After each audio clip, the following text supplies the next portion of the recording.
Hey, church family, Ron Branscombe here. I hope you're having a great Thursday.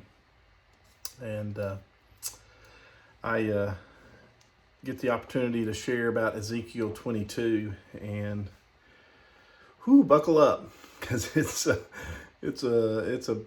salty message, and really we get the picture here in this chapter as the Lord is speaking through the Son of Man, Ezekiel, that the Lord's wrath is upon Jerusalem. And so we're getting the picture of the end of a city. And it's just a constant reminder for us, though, as we read this chapter, that the day of the Lord will come. And we need to be ready.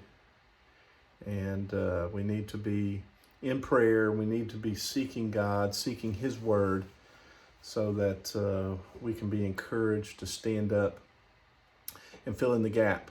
And in this chapter, as you're reading it, you're just like, where are the believers? Where are the remnant?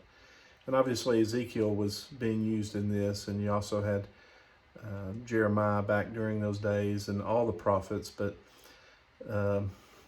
it was a lot of sin occurring.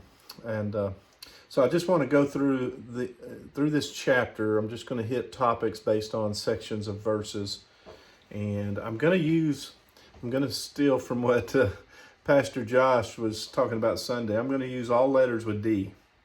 So I'm going to give this a try. But verses 1 through 12, the summary of it is: you have a defiled people, a shedding of blood, a worshiping of false idols, of foreign gods, and a lot of times, quite a bit in this particular section of the chapter, you have a lot of mentioning of the shedding of blood, which, as I read this chapter, I'm like, this is what we're seeing in our country. And so I try to find encouragement as I read this, and that's where I say, the encouragement to stand in the gap is where it's got to be. So verses 1 through 12, a defiled people.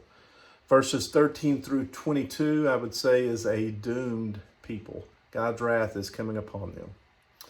Verses 23 through 27, a debased people. You catching my theme of the letter D, a debased people. So you got a defiled people. You got a doomed people, a debased people. Verse 28, a deceitful people. And that's where we are right now within our country, and a lot of places within the world. And then verses 30 through 31, which is a heartbreaking way to end it, but it's a disappointing people. And God was searching for those to stand in the gap. So my encouragement to our church is for us to be in prayer, and for the Lord to encourage us to seek Him, and to have hearts that want to seek Him and grow closer with Him, so that we know where we need to stand in the gap, and we know when we need to stand up and be courageous. And because there are opportunities within our society today to be doing that, speaking truth, standing up for the Lord.